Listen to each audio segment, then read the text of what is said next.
Hey Hi. everyone. You Hey, know, you everybody. It's good to see you.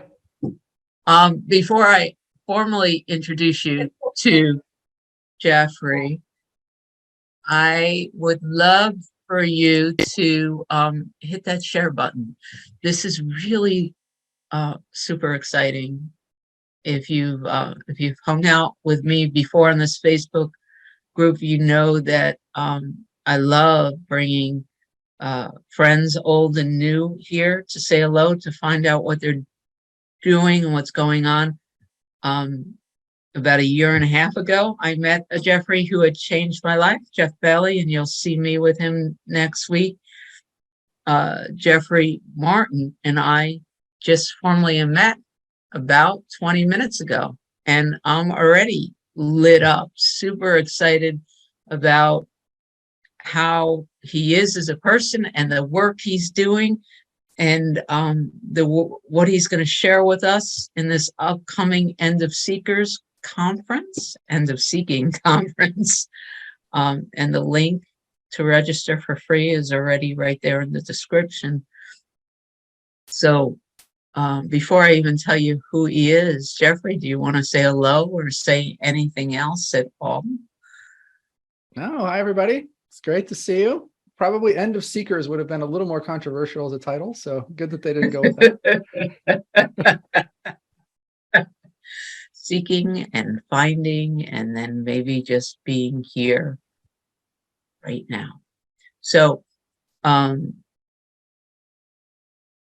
am going to read your bio because it's really, really cool and different.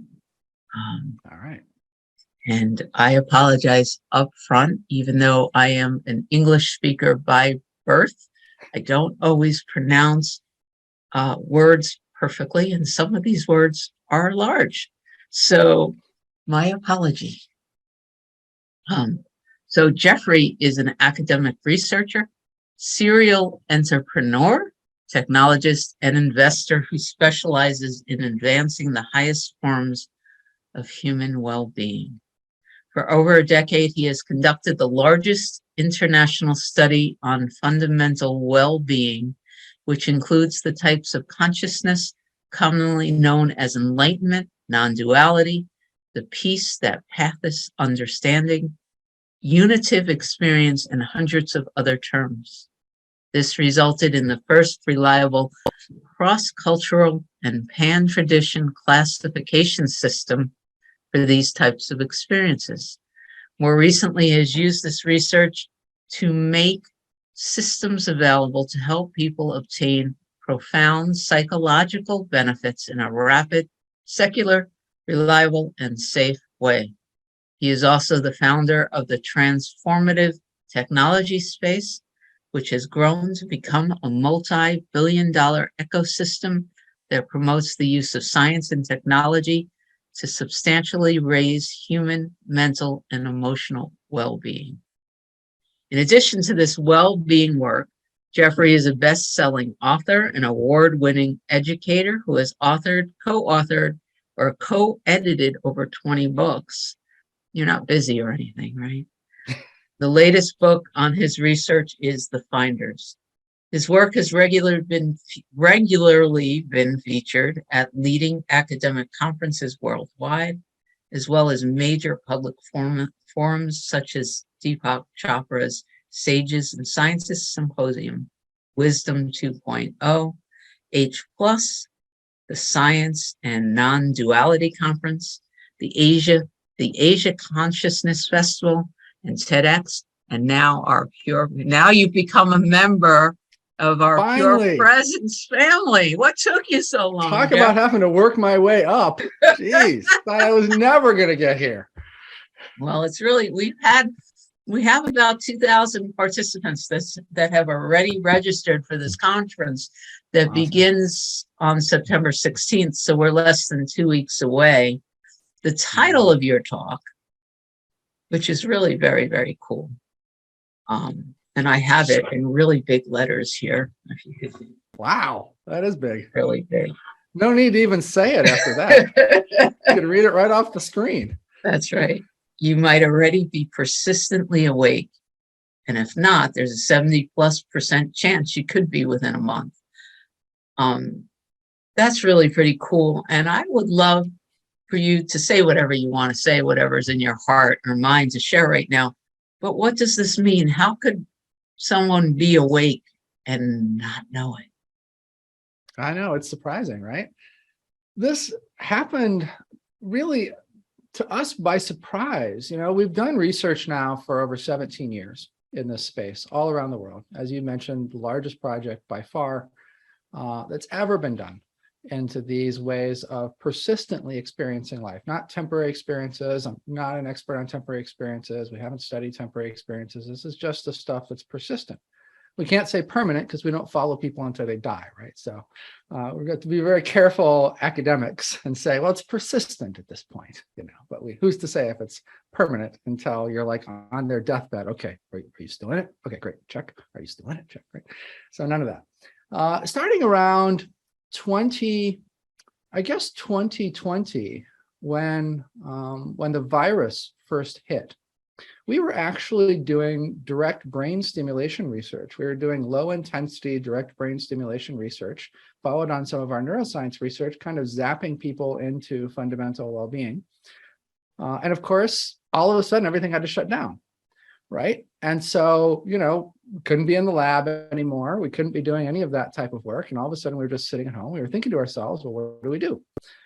So for probably 7 years or something before that, I guess starting in around 2013, 2014, we'd run a series of online experiments that were just like a class that someone could take. And what we were doing with those is we were using a protocol that we'd actually developed for our neuroscience work to transition people. And so people basically could go through, at the time it was a 4-month program. It was a very long program, 4 months, 3 hours a day, roughly. I mean, it was like an intensive program. It's not like it's easy necessarily. And so we were collecting the first scientific data really ever in larger numbers on what changed in someone before and after the transition to fundamental well-being. We'd come up with this protocol so that we could transition people for neuroscience work. And we just thought, you know, let's let a whole bunch of people take it and collect a bunch of psychological data and see what changes in terms of happiness and development and, you know, all kinds of stuff like that. It was a lot of measures that we made people take. We definitely heard about that. You know, it was like sometimes 6-7 hours of pre and post measures. So it was a lot of data that we really collected. One thing that we learned while we were going through that had about a 73% success rate, meaning if you went all the way through the thing, at some point during that, could have been on the first day, could have been on the last day, but you know, about 73% of people on average in each one of the cohorts would transition persistently to fundamental well-being. And we knew from doing that we were actually transitioning most people in the first half of that. So really in like the first 6 or 7 weeks. And we'd always kind of wanted to go back and create a shorter protocol because it's very prohibitive. You know, not a lot of people can take a 4-month thing and devote 3 hours a day for 4 months. Obviously, like nobody with kids took it, right? Things like that. Or only parents who could like work it out with their spouse, you know, and who were really, really into fundamental well-being, right? They could talk their spouse into this might be the last thing. You know, there might be no more retreats that are needed if you could just watch the kids, you know, for this 4 months. So we had people like that had kids, but generally speaking, you know, it was retirees and people young, early in their career and things like that used the protocol back then. And so, but we knew that, you know, roughly 60% of people or so transitioned in that first part of the program out of the 73%, right? And so we always thought to ourselves, well, we should create a shorter version of this. And so COVID hits, we're sitting at home and we're like, well, what do we do? You know, we can't do the stuff that we've been doing because that requires lab and neuroscience equipment and, you know, really sophisticated stuff. And so we're like, let's make a shorter call and put that out there and test that and see how it goes.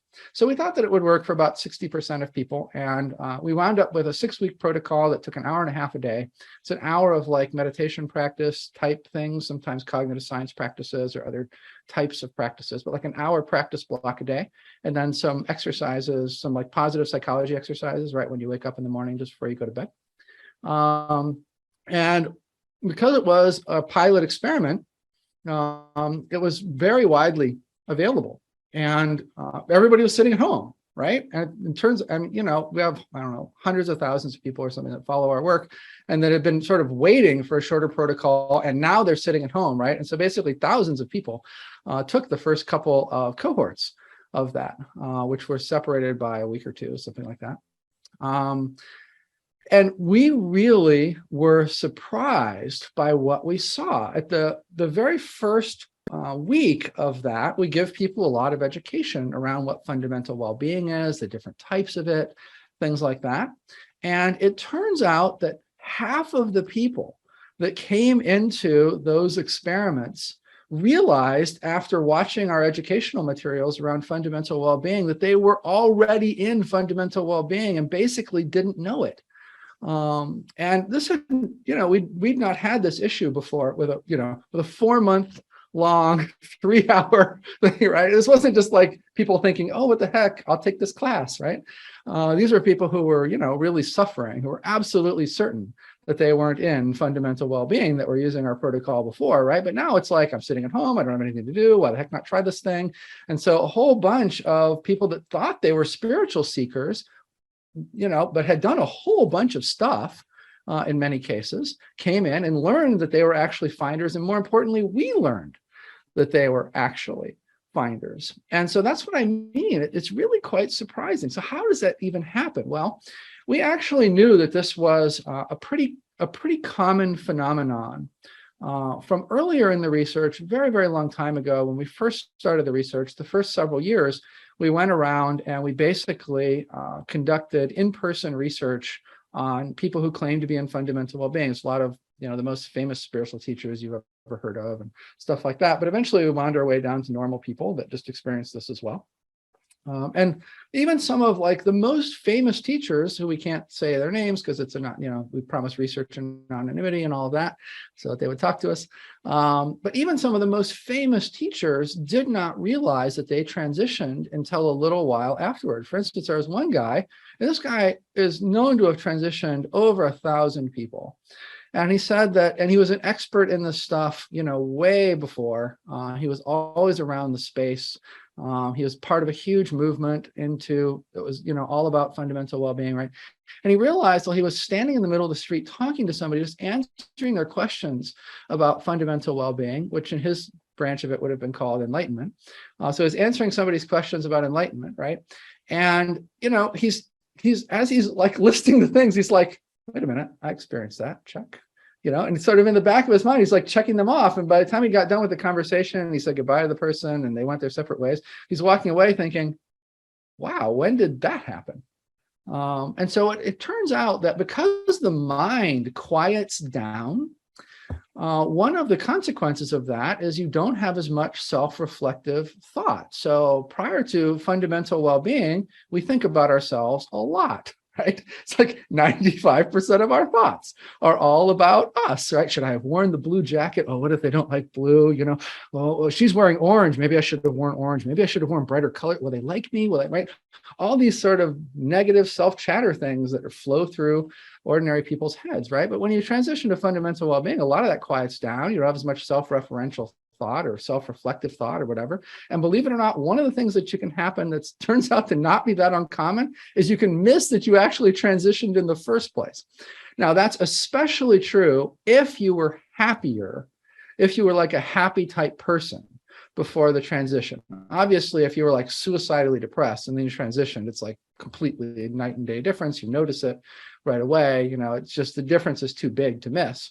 But actually, most people that transitioned to fundamental well-being were pretty happy, were quite happy before they transitioned. And so they just miss it. And that's a very, very, especially, you know, imagine you've done a lot of work on yourself, you've done a lot of personal development, you've done a lot of meditation already, been in this space for a long time, and then you transition. Needless to say, I mean, you're doing pretty okay, you know, before your transition to fundamental well-being. So the self-reflexivity goes away and you still feel great and you don't realize that you transition. So it's kind of amazing, but that's the story.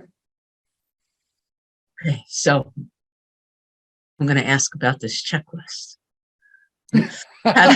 Sure. You know, I'm very curious, you know, is there an easy, quick way of what is on this checklist? Sure. There is an easy, quick way, really. Now, this wasn't the person I was talking about's checklist, probably. I'm sure he had his own from his tradition, which was an Indian tradition, like a Advaita Vedanta type tradition. So our tradition is science, right?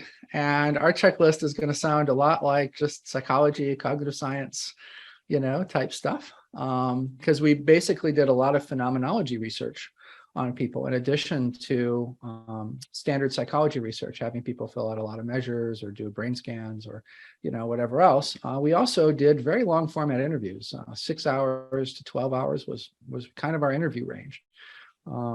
Sometimes when I'm speaking at a spiritual conference with spiritual teachers and stuff, and we're all in the green room before we go on stage or whatever, if there's people around that weren't from that area, they'll be like, this is the guy who refused to leave my living room for like a whole day, because we would go out to their house and we would just keep interviewing them, and as much data basically as we could extract from their heads, we did.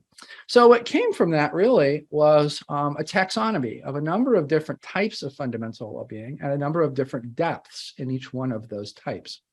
So just as an example, the core change that happens with fundamental well-being is primarily around our survival system.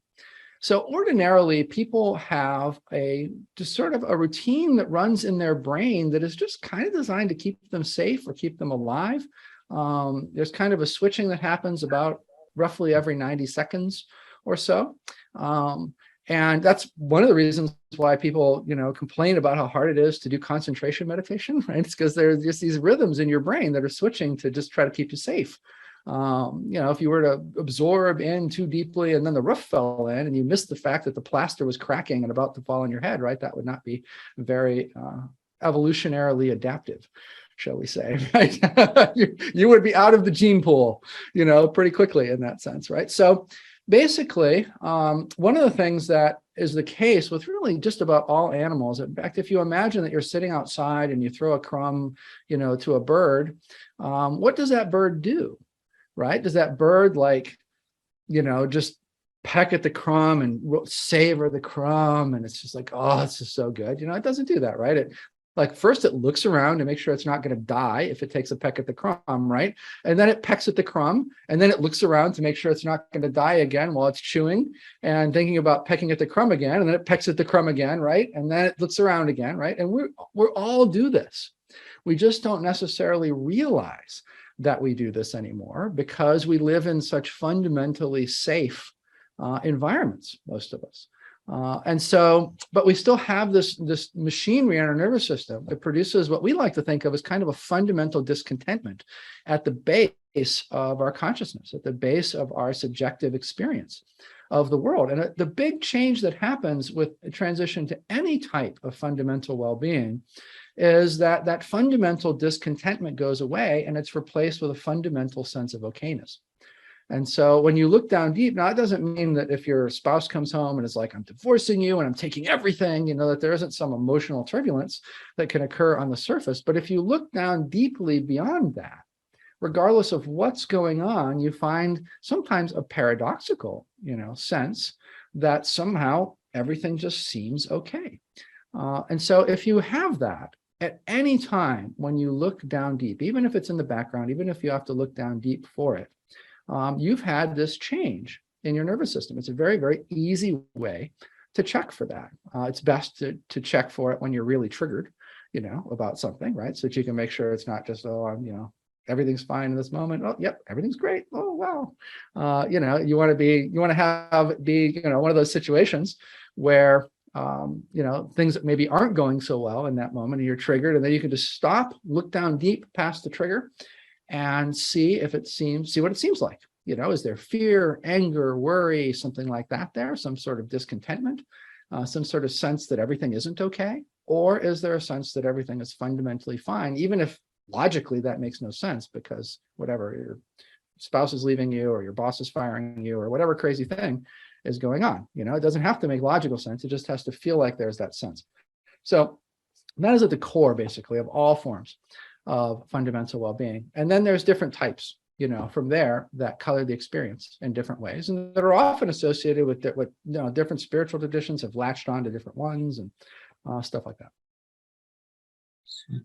As I was listening to you, I was laughing because right away a memory popped up. It's about 2 years ago, I think, because it was before the cat. I was telling you about the cat, and there was banging at my door at like 5:30 in the morning. There was a fire in the building, and I have this general memory of being more entertained, and watching what was going on. My neighbor Tony was like, "Cindy, there's a fire upstairs. You got to get out." And I just remember getting up, looking around, making sure I wore enough clothes, and stepping out of the apartment, and then stepping away from the crowd and watching them. And there was this, all right, so if I need a place to stay tonight, do I have one? Check. And after that, everything just went. But I was really amazed by the conversations that were, the catastrophizing that was going on, and the search for blame that was going on, and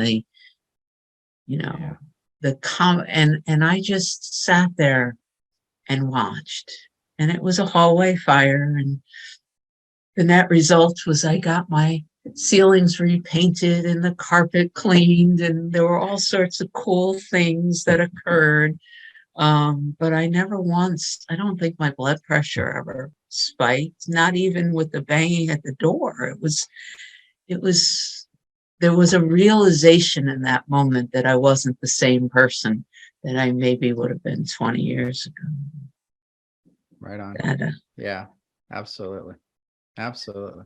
And I think a lot of people miss this because in the earlier forms of fundamental well-being, this sense of things being okay, the peace that comes along with it and things like that is often in the background of experience a lot of the time. It doesn't come to the foreground quite as much. There is a mix of positive and negative emotions. There is the ability to be psychologically triggered. And people think, oh, I'm just having temporary experiences of it, here and there, it's coming to the foreground, and they just don't know that if they just look and see, is it there in the background? If it's not there all the time in the background, it's not persistent, then it is a temporary form of it. But if it's there in the background all the time, then it is a persistent thing. And that's really important to know, because your strategy for being temporary versus persistent is really different. If you're persistent, you've made it through the door, so to speak, into fundamental well-being, right? And really what people should be doing at that point is just finding that background sense in every chance that they get and sinking into it, so that, their system deconditions more rapidly and it pulls it to the foreground more often and more rapidly and all of that, right? Whereas if they have a temporary version of it, that's important to know too, because strategically they're still searching for something that might lock it in versus something that might pull it to the foreground. And so it's actually, we've started a new project as a result of this that we're just finally getting off the ground, which is really designed to try to help people figure out which one of these am I, because we think that it's really kind of amazing that there are so many folks out there that think they're temporary, think they have these temporary glimpses or temporary experiences of fundamental well-being and are treating it like that.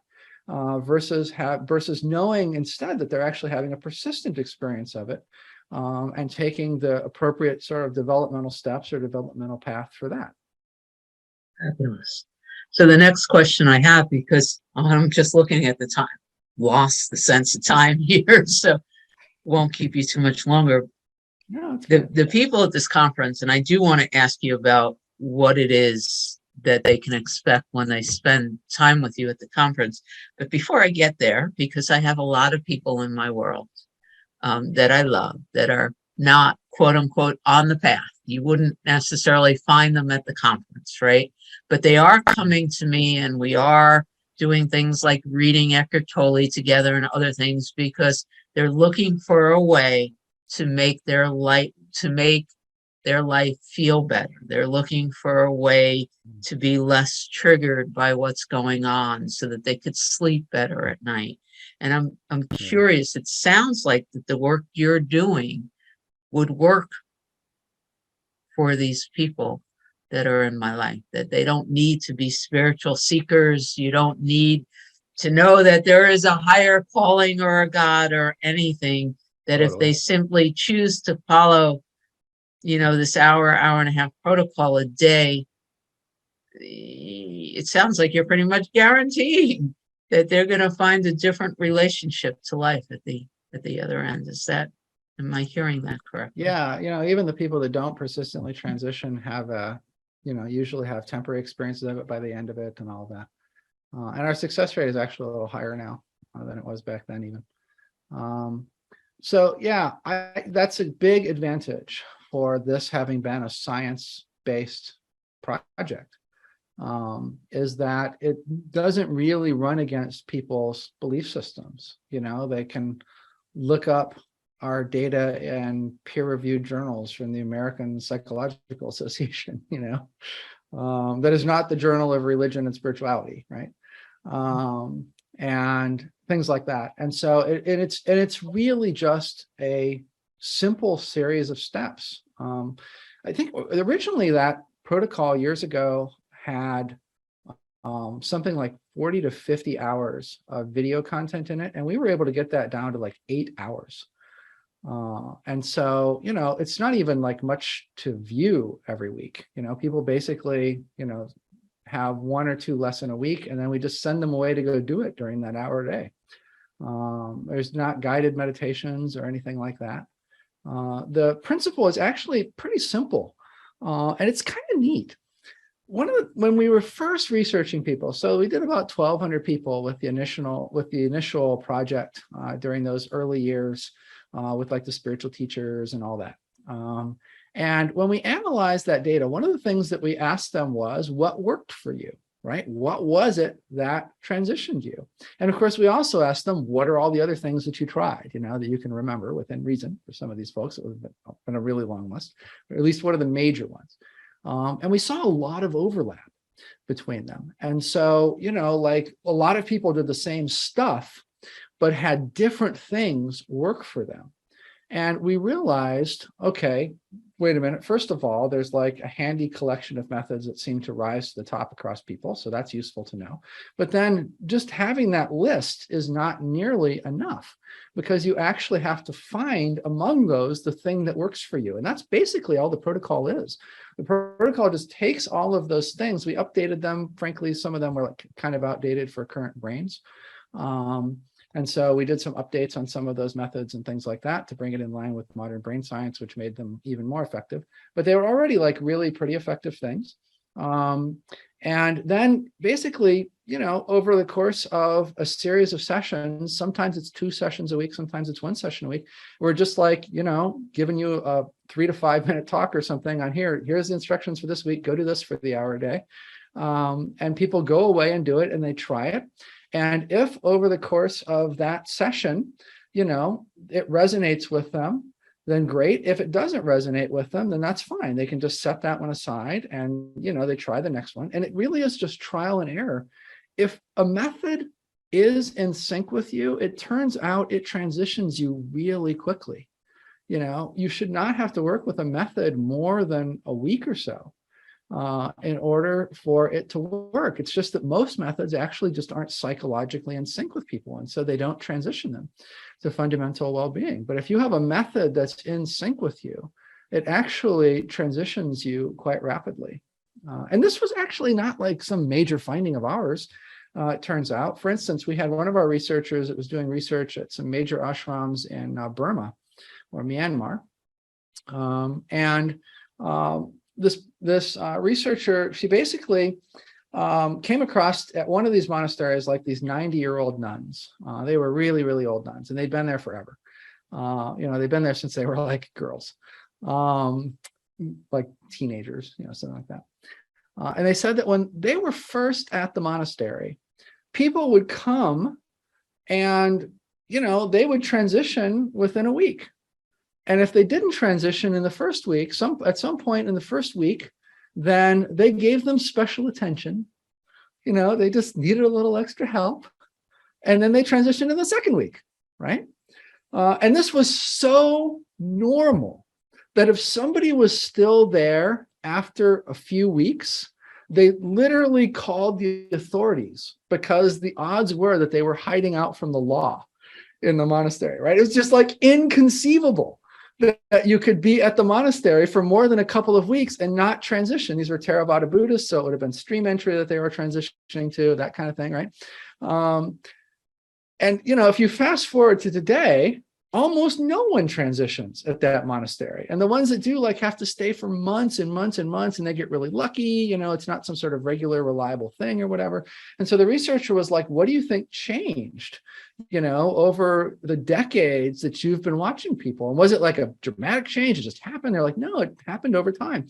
And these nuns basically thought that, like, you know, Myanmar, Burma, not exactly like the most up-to-date culture in the world, right? And so all the forms of media that we take for granted kind of arrived slower there, right? And they said every time some new form of media showed up, you know, radio, TV, whatever, internet, etc., it was like people's minds and their brains changed, and the methods just seemed to work after a while just less well for the population. So if you think about that story, it's a really great, like, you know, story, because it says here was a population that over millennia probably had become perfectly matched to a method, right? So much so that it was working like we see them work, which is, you know, you find the thing that works for you. It shouldn't take more than a week, right? But over time, because the population changed and the methods didn't change along with the population, they kind of doubled down on the dogma and keeping the methods the same and not changing them and whatever else, right? So the methods didn't get an update, the population's brains got an update, and they become less and less matched up over time to the point where it almost never works today.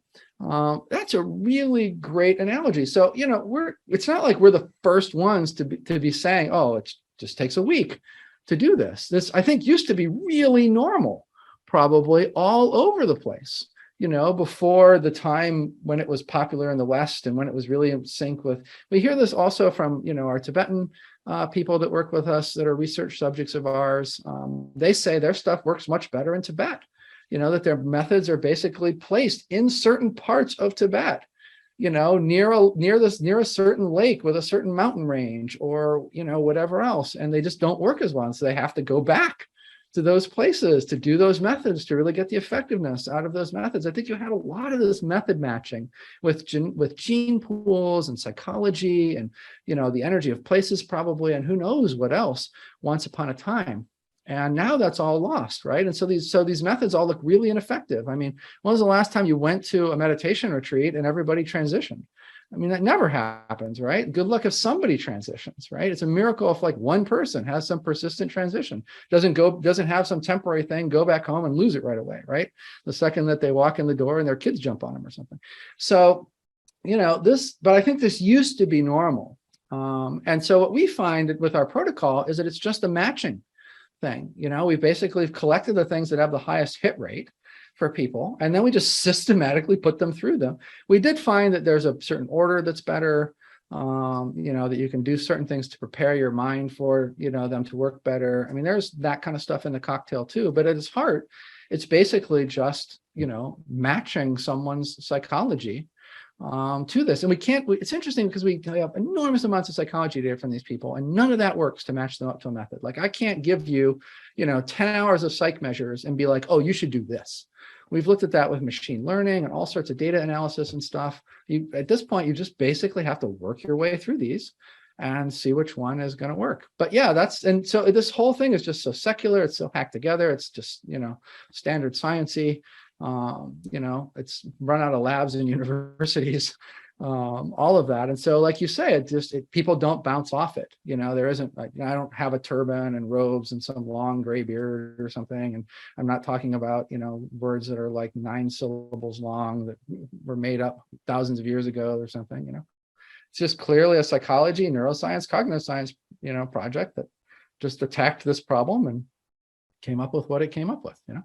So yeah, Very cool. And so actually we have separate versions of it for that. Right, one of them is called Next Level Challenge, which is like the non-spiritual version of it. And then another one is called 45 Days to Awakening, which is like the spiritual, more spiritual oriented, because we do find that it's helpful for people to be like in at least a little bit tilted more towards what they're comfortable with, you know, so that they'll absorb the material more easily and stuff like that. They're both secular, and they're really, really close to each other. The protocols are identical in each one, but one of them just has a little bit more about the spiritually side or the context for that, and myths around spirituality that we've uncovered, and, you know, things like that. And the other one has none of that. Yeah. Yeah, very good. So, okay, so for those, and again, I said it in the beginning, it would be cool if you're here and you're listening, go ahead and hit share.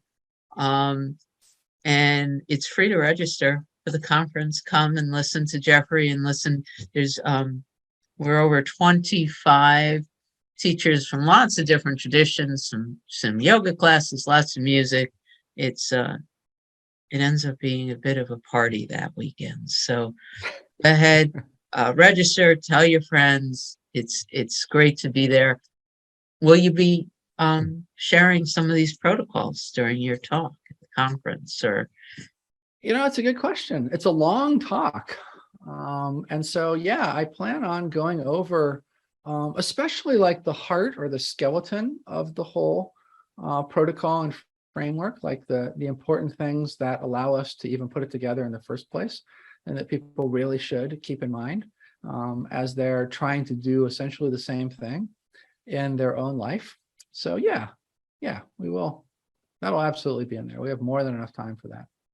Fabulous, fabulous. Is there, so we are well past the 20 minutes I told you we would be, because this is just, it was great. So much fun. Don't know where the time went. That being said, though, is there anything else you want to share before we let people go? No, people, if they want to see the research, can go to nonsymbolic.org. And I'm with you. I've posted and sent out emails and stuff about this event. People have been like, wow, look at who these guys have got coming. And so it's one of the more impressive events out there. You know, I speak at stuff all the time. I'm always sending stuff out. I don't hear that back from people.